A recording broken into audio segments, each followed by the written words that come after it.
you all are welcomed on the channel Let's Explore Radiation। और आज के one shot video में हम डिस्कस करने वाले हैं MRI सीक्वेंसेस, जो कि बहुत ही मेजर टॉपिक है, जहां से आपके MCQs आते हैं कंपटीशन एग्ज़ाम के लिए रेडियोग्राफर्स के।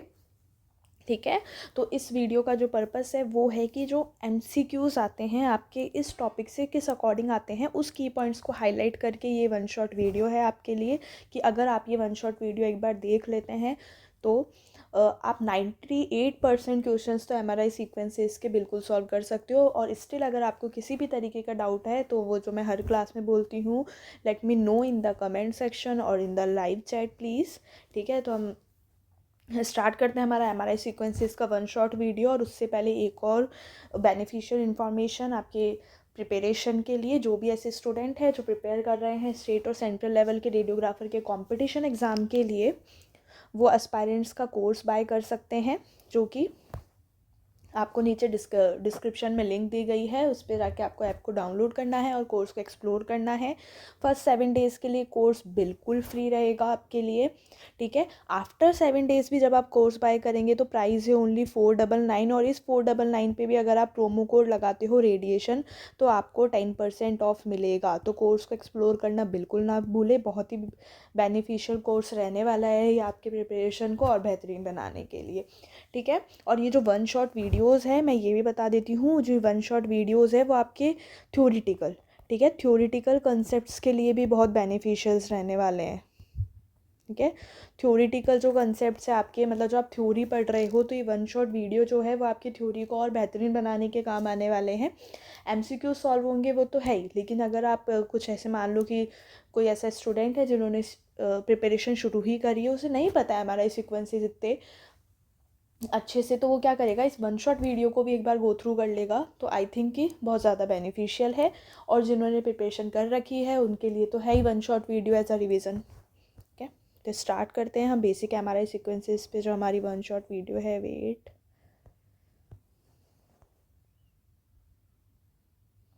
ओके, ठीक है, तो बेसिक MRI सीक्वेंसेस सबसे पहले बेसिक में देखो, बेसिक में आ जाता है T1 वेटेड, T2 वेटेड और प्रोटॉन डेंसिटी। और जो बाकी के स्पेशल सीक्वेंसेस हो जाते हैं वो हो जाते हैं हमारे short tau inversion recovery, fluid attenuated inversion recovery, ये सब। तो बेसिक MRI सीक्वेंसेस में सबसे पहले हम देख रहे हैं T1 वेटेड इमेजेस। ठीक है, अब T1 वेटेड इमेजेस में जो हाईलाइटेड पॉइंट्स है वही मैंने आपको बताए हैं, जहाँ से MCQs आते हैं। इसमें फैट हमें कैसा दिखता है, ब्राइट। वाटर, CSF या जो भी फ्लूइड है वो हमें कैसा दिखेगा, डार्क। ठीक है, तो आप इसको कैसे याद रख सकते हैं कि T1 के अंदर फैट ब्राइट FB, ठीक है, फैट ब्राइट दिख रहा है। अब बस आपको ये याद रखना है T1 वेटेड में फैट ब्राइट दिख रहा है। अब अगर इसमें फैट ब्राइट दिख रहा है तो अपोजिट होगा, फ्लूइड डार्क होगा, तो T2 के अंदर इसका अपोजिट हो जाएगा। ठीक है, तो T1 में FB ये याद रख लेना, इससे T1 T2 दोनों के आपको ध्यान रहेंगे। इसके अंदर इस इमेज T1 वेटेड इमेजेस के अंदर आपको फैट ब्राइट दिखेगा, वाटर डार्क दिखेगा। जो T1 वेटेड इमेजेस होती है वो बेस्ट होती है for anatomical and normal structure. ठीक है, मतलब कि जो एनाटॉमिकल स्ट्रक्चर्स हैं, it is best for anatomical structure, anatomical detail के लिए। ठीक है, एनाटॉमिकल डिटेल के लिए जो T1 वेटेड इमेजेस है वो बेस्ट रहेगी। इसके अंदर जो रिपीटेशन टाइम और इको टाइम होता है वो शॉर्ट होता है। देखो, इससे भी MCQs आते हैं, इससे भी आते हैं और इससे भी आते हैं। ठीक है, शॉर्ट रिपीटेशन टाइम और शॉर्ट इको टाइम रहता है किसमें, T1 वेटेड इमेजेस के अंदर। कितना रहता है ये भी मैंने मेंशन कर दिया। रिपीटेशन टाइम रहता है लेस देन 600 मिलीसेकेंड और जो इको टाइम होता है वो लेस देन 20 मिलीसेकेंड। ठीक है, तीनों ही मोस्ट कॉमनली आस्क्ड MCQs है from MRI sequence of T1 weighted image. Next है जो पोस्ट कॉन्ट्रास्ट इमेजेस है वो मोस्टली T1 में मिलेगी। ब्रेन, अच्छा ब्रेन की अगर मैं बात करूँ तो ब्रेन में वाइट मैटर और ग्रे मैटर। ठीक है, तो भाई ये जो 2 पॉइंट है, ये तो 3 जो शुरू के पॉइंट थे वो तो आपके मोस्ट कॉमनली ऐसे MCQs हो गए जो आपको सबको पता भी होंगे। बट ये जो 2 पॉइंट्स हैं वो कुछ नए पॉइंट है ना, जो पता है वो तो है ही, जो पूछे जाते हैं वो तो ऐड है ही इसमें। बाकी इसके अलावा जो कुछ और नए हैं वो ये हैं, जिन्होंने नहीं पढ़ा उनके लिए तो सब नया है, जिन्होंने हाँ पढ़ा हुआ है एक बार उनके लिए हो सकता है किसी ने 5 भी पढ़े हो। बाकी हाँ 3 तो कॉमन है जो पढ़े ही होंगे। बाकी के देखो, पोस्ट कॉन्ट्रास्ट तो इमेजेस होती क्या है, पोस्ट कॉन्ट्रास्ट इमेजेस हैं जब MRI के अंदर हमने कॉन्ट्रास्ट दे दिया, गैडोलिनियम दे दिया, उसके बाद जो हम इमेज लेंगे, ठीक है, उसके बाद जो हम इमेज लेंगे उसको क्या बोलते हैं हम, पोस्ट कॉन्ट्रास्ट इमेज। ठीक है। तो जो कॉन्ट्रास्ट देने के बाद एमआरआई इमेजेस ज़्यादातर T1 वेटेड में ली जाती है, ठीक है। T1 वेटेड में ली जाती है, क्यों ली जाती है? क्योंकि कॉन्ट्रास्ट T1 में सबसे अच्छे से एनहांस दिखता है, ठीक है। क्योंकि जो कॉन्ट्रास्ट एनहांसमेंट है वो हमें सबसे अच्छा किस में दिख रहा है? T1 वेटेड में, और ये क्वेश्चंस भी पूछा हुआ है। और सेकंड जो पॉइंट है या फिर जो इस फिफ्थ पॉइंट है वो क्या बोल रहा है? White matter versus grey matter दोनों किस में पाए जाते हैं? ब्रेन में। तो इसमें वाइट मैटर इज़ ग्रेटर, इसका मतलब है, मैंने शॉर्ट में लिख दिया, इसका मतलब है वाइट मैटर ग्रेटर, मतलब वाइट मैटर तो कैसा दिख रहा है? ब्राइट दिख रहा है, और grey matter relatively dark. Relatively dark मतलब अगर मैं इसको कंपेयर करूँ वाइट मैटर से, तो वाइट मैटर के कंपैरिजन में ये आपको कैसा दिखेगा? Relatively dark. इसका रीज़न क्या है? क्योंकि वाइट मैटर में क्या होता है? वाइट मैटर क्यों मुझे ब्राइट दिखाई देगा, मतलब क्यों हमें ब्राइट दिखाई देगा? क्योंकि वाइट मैटर में क्या होता है? माइलिन शीथ, माइलिन, फैट, ठीक है। और इसके अंदर फैट T1 में हमें कैसा दिखाई देगा? ब्राइट। ग्रे मैटर में फैट कम होता है, ठीक है। इसके अंदर ये जो फैट है वो क्या होगा? कम होगा, इसलिए ये हमें कैसा दिखाई देता है? डार्क, ठीक है। ऐसा नहीं है कि सिर्फ लाइन आपको मेंशन कर दी गई है, बिल्कुल अच्छे से एक्सप्लेन्ड है, तो आपको समझ में आई होगी, ठीक है। पोस्ट कॉन्ट्रास्ट इमेजेस का मतलब क्या है? जब मैं एमआरआई में पेशेंट को कॉन्ट्रास्ट दे देंगे उसके बाद जो इमेजेस ली जाती है that is post contrast images. इसके अंदर हम T1 वेटेड इमेजेस प्रेफर करते हैं क्योंकि इसके अंदर हमें कॉन्ट्रास्ट एनहांस दिखाई देगा। ब्रेन में जो वाइट मैटर है वो ब्राइट दिखाई देता है as compare to grey matter. Grey matter is relatively dark than white matter, ठीक है। अब वाइट मैटर हमें ब्राइट दिखाई दे रहा है, क्यों ब्राइट दिखाई दे रहा है? क्योंकि इसके अंदर माइलिन शीथ प्रेजेंट है, फैट, तो हमें ब्राइट दिखाई देता है, ठीक है। और ग्रे मैटर में ये कम पाया जाता है। नेक्स्ट चलते हैं हम T2 वेटेड इमेज सीक्वेंस की तरफ। तो T2 वेटेड इमेजेस की अगर हम बात करें तो T2 वेटेड इमेज के अंदर मैंने वहाँ बताया था भाई, FB से याद कर लो। T1 वेटेड में मतलब फैट ब्राइट और वाटर हमें डार्क दिखाई देगा, तो इसमें अपोजिट हो जाएगा, वाटर ब्राइट और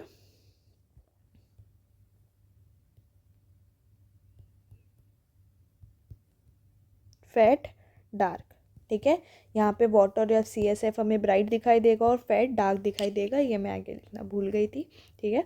वाटर CSF ब्राइट और फैट डार्क, ये क्या रहता है? It is best for pathology detection. जैसा कि वो एनाटॉमिकल स्ट्रक्चर के डिटेल के लिए T1 वेटेड इमेजेस बेस्ट रहती है, वैसे T2 वेटेड इमेजेस बेस्ट रहती है फॉर पैथोलॉजी डिटेक्शन। इसके अंदर रिपीटेशन टाइम और इको टाइम दोनों लॉन्ग होते हैं, जैसे T1 के अंदर शॉर्ट होते हैं। कितने लॉन्ग होते हैं? मोर देन 2000 मिली सेकेंड्स तो रिपीटेशन टाइम, और इको टाइम मोर देन 80 मिली सेकेंड्स।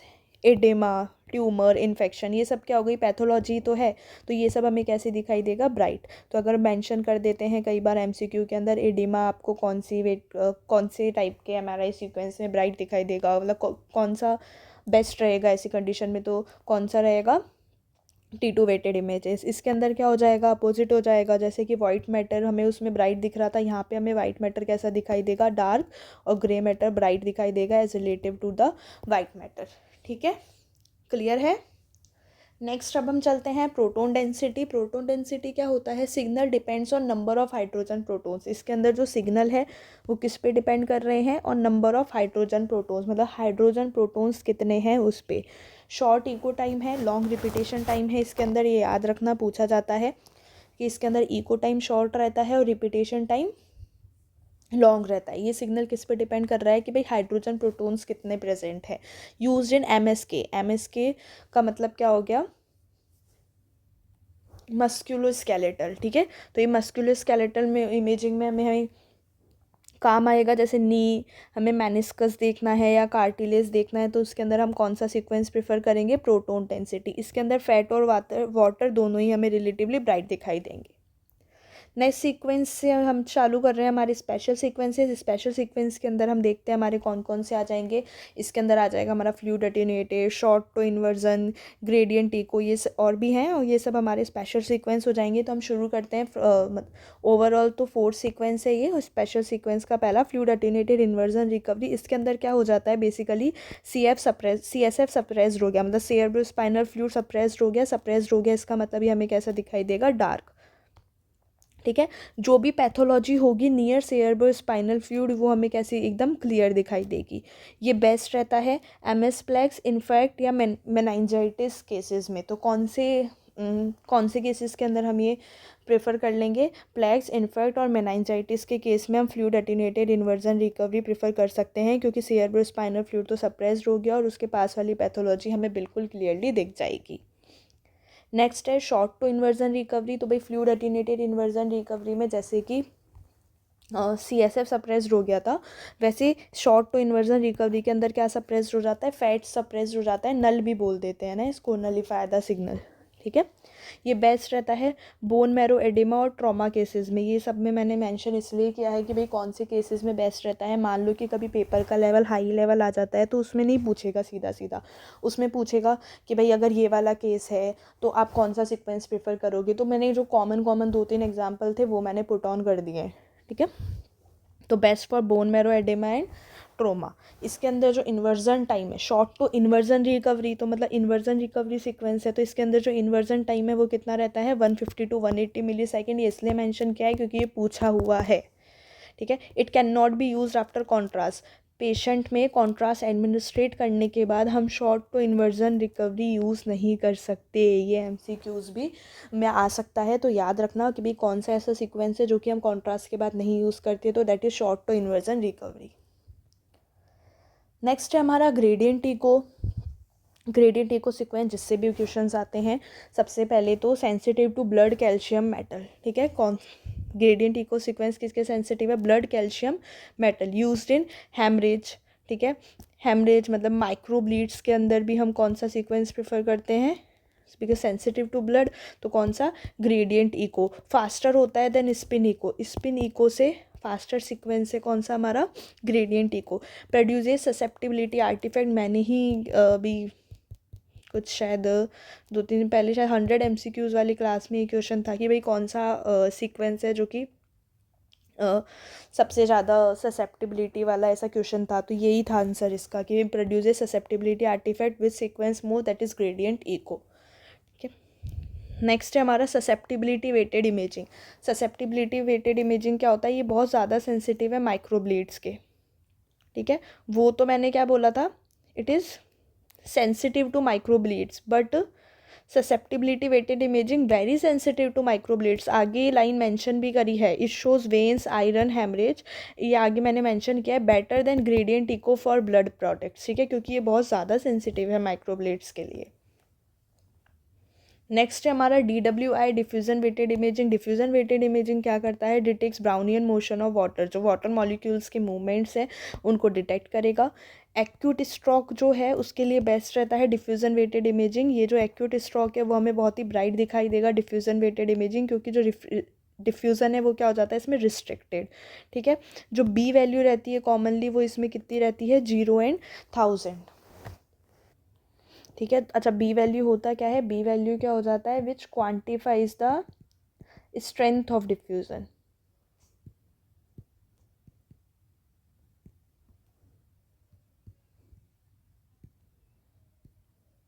ठीक है, तो B वैल्यू कितनी रहती है commonly, 0 and 1000। Restricted diffusion pathology. ठीक है, जो भी रिस्ट्रिक्टेड डिफ्यूज़न जैसे कि एक्यूट स्ट्रोक में हो गया, वो पैथोलॉजी कहाँ डिटेक्ट होगी, DWI MRI सीक्वेंस में।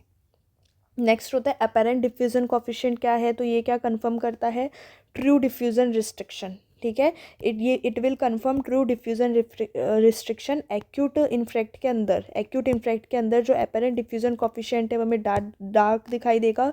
T2 shine through ruled out. देखो T2 shine through ruled out का क्या मतलब हो गया, कि अगर डिफ्यूज़न सच में रुका है, ठीक है, डिफ्यूज़न सच में रुका है तो हमें अपेरेंट डिफ्यूजन कोफिशिएंट डार्क दिखाई देगा। लेकिन लेकिन कभी कभी क्या होता है कि MRI में लीजन डिफ्यूजन वेटेड इमेजिंग पर सफ़ेद दिख रहा है। ठीक है, लेकिन T2 इमेज में वो जगह पहले से बहुत ब्राइट थी, वही ब्राइटनेस डिफ्यूजन वेटेड इमेजिंग में आ गई, बट एक्चुअल रिस्ट्रिक्टेड डिफ्यूज़न नहीं है वहाँ पे। ठीक है, तो डिफ्यूज़न जब है, एक्चुअल डिफ्यूज़न है, तो हमें ADC कैसा दिख रहा है, ब्राइट। T2 शाइन मतलब T2 वेटेड की वजह से अगर वो ब्राइट दिख रहा है तो हमें ADC ब्राइट दिख रहा है, इसमें हमें इसमें ADC ब्राइट दिख रहा है, मतलब नॉर्मल है। ठीक है, क्लियर है।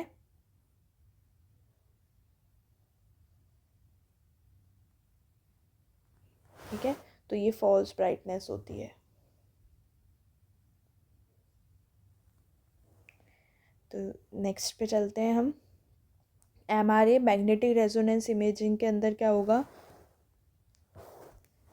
ठीक है, मैग्नेटिक तो ये याद रखना, अगर एक्यूट इन्फ्रैक्ट है तो जो रिस्ट्रिक्टेड डिफ्यूज़न है वो हमें डार्क रिस्ट्रिक्टेड डिफ्यूज़न है अगर एक्चुअल, तो हमें एडीसी जो अपेरेंट डिफ्यूज़न कोफिशिएंट है वो डार्क दिखाई देगा। अगर T2 शाइन, मतलब T2 शाइन में वहाँ पे क्या है कि वो लीजन T2 वेटेड इमेजेस की वजह से ब्राइट है, एडीसी ब्राइट है, मतलब क्या है, नॉर्मल है, रिस्ट्रिक्टेड डिफ्यूज़न नहीं है, it will show false restricted diffusion, वो तभी होगा जब वो डार्क है। नेक्स्ट है magnetic resonance angiography. Magnetic resonance angiography किस लिए होती है, ब्लड वेजल्स की इमेजिंग के लिए। टाइम ऑफ फ्लाइट और फेस कॉन्ट्रास्ट टेक्निक सब इसमें यूज़ करते हैं, इसको हम विदाउट कॉन्ट्रास्ट भी यूज़ कर सकते हैं।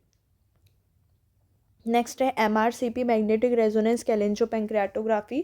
It is based for heavily T2 weighted images हमें इसमें मिलेगी। बाइल और पेंक्रियाटिक डक्ट्स के लिए हम करते हैं, हमें बाइल और पेंक्रियाटिक डक्ट्स इसमें ब्राइट दिखाई देगी, किसी भी कॉन्ट्रास्ट की इसमें रिक्वायरमेंट नहीं है, ठीक है।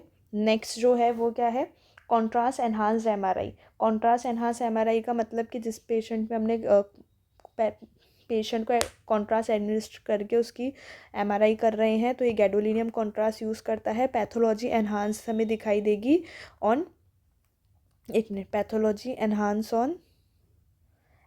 ऑन T1, तो बिल्कुल सही बोल रहा है। अब ये कंफ्यूज नहीं होना है कि भाई पैथोलॉजी में तो T2, क्या बोल रहा है, कॉन्ट्रास्ट एनहांस। कॉन्ट्रास्ट एनहांस हमें किस में दिखाई देती है, मैंने शुरू में ही लाइन बताई थी, पोस्ट कॉन्ट्रास्ट। कॉन्ट्रास्ट एनहांस किसके अंदर, T1 वेटेड के, ठीक है, किस में, T1 में।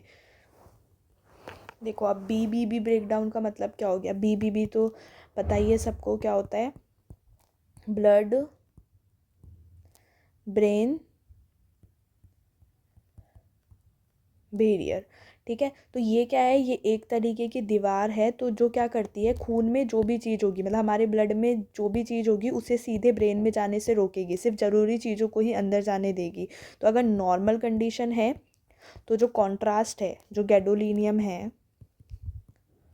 वो ब्रेन टिश्यू में नहीं जाएगा, वो ब्रेन टिश्यू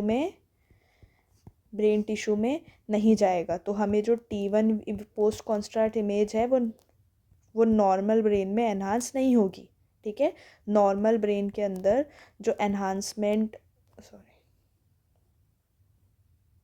नॉर्मल ब्रेन के अंदर क्या होगा, जो T1 वेटेड इमेज है नॉर्मल ब्रेन के अंदर एनहांस नहीं होगी। आई बात समझ में, ब्लड ब्रेन बैरियर क्या है, जो कि क्या कर रहा है, दीवार जैसा काम कर रहा है कि भाई खून में जो भी चीज़ है उसको सीधा ब्रेन में नहीं जाने दे रहा है, सिर्फ ज़रूरी चीज़ों को अंदर जाने दे रहा है, ठीक है। तो अगर कॉन्ट्रास्ट ब्रेन टिश्यू में नहीं जाता, ठीक है, नॉर्मल कंडीशन में, अगर नॉर्मल ब्रेन में है, मतलब कोई दिक्कत ही नहीं है पेशेंट को, तो कोई नॉर्मल पैथोलॉजी है, तो जो कॉन्ट्रास्ट है वो ब्रेन टिश्यू में नहीं जाएगा, तो T1 को इमेज है जो ब्रेन की, वो नॉर्मली दिखेगी, एनहांसमेंट नहीं दिखेगा। लेकिन अगर BBB, ठीक है, इसका ब्रेकडाउन हो गया, किसका, ब्लड ब्रेन बैरियर का ब्रेकडाउन हो गया। ब्रेकडाउन का मतलब क्या हो गया कि ये जो प्रोटेक्टिव वॉल है वो क्या हो गई है, ब्रेक हो गई है, मतलब क्या हो गई है, लीक हो गई है, टूट गई है, ठीक है। तो इसका मतलब क्या है कि गैडोलिनियम अब कहाँ चला गया, ब्रेन टिश्यू में चला गया, ठीक है, कहाँ पे चला गया, ब्रेन टिश्यू में चला गया, और वहाँ जमा होकर क्या कर रहा है, सिग्नल बदल देता है, ठीक है, सिग्नल बदल देता है। अब इसके अंदर हमें ये MRI में इसका असर कैसे दिखाई देगा, कि जो पैथोलॉजी है MRI में इसका असर हमें कैसे दिखाई देगा, देखो जो गैडोलिनियम है वो क्या कर देगा, T1 को ब्राइट कर देगा, ठीक है, एनहांस कर देगा, तो पैथोलॉजी क्या हो जाएगी, एनहांस हो जाएगी T1 के अंदर, ठीक है। तो बेसिकली क्या हो गया, अगर कॉन्ट्रास्ट बाहर ही रहेगा, एनहांसमेंट नहीं दिखेगा, अगर ब्रेकडाउन नहीं हुआ है, अगर ब्रेकडाउन हुआ है ब्लड ब्रेन बैरियर में, वॉल टूटी है, कॉन्ट्रास्ट अंदर जाएगा और हमें T1 एनहांसमेंट, मतलब T1 वेटेड इमेज के अंदर एनहांसमेंट दिखेगा, ठीक है। क्लियर है, कौन कौन से में भाई ये ब्रेकडाउन हो जाएगी, ट्यूमर, एब्सेस, मेटा, मतलब पैथोलॉजी दिखेगी ना फिर हमें, तो भाई कौन कौन सी पैथोलॉजी हो सकती है, tumour, abscess, metastasis, infection, inflection या सब एक्यूट इन्फेक्ट है इन सब कंडीशंस के अंदर, ठीक है। क्लियर है, आई होप आपको वीडियो अच्छी लगी होगी, आई होप वीडियो आपके लिए बहुत बेनिफिशियल हो। किसी भी स्टूडेंट को किसी भी तरीके का डाउट है तो please let me know in the comment section, ठीक है। Okay, thank you, thanks for watching. जो भी ऐसे स्टूडेंट है जो एस्पायरेंट्स का कोर्स बाय करना चाहते हैं वो नीचे लिंक पे जाए, डिस्क्रिप्शन पे जाए और प्रोमो कोड लगाना ना भूले, that is radiation. Okay, thank you, thanks for watching.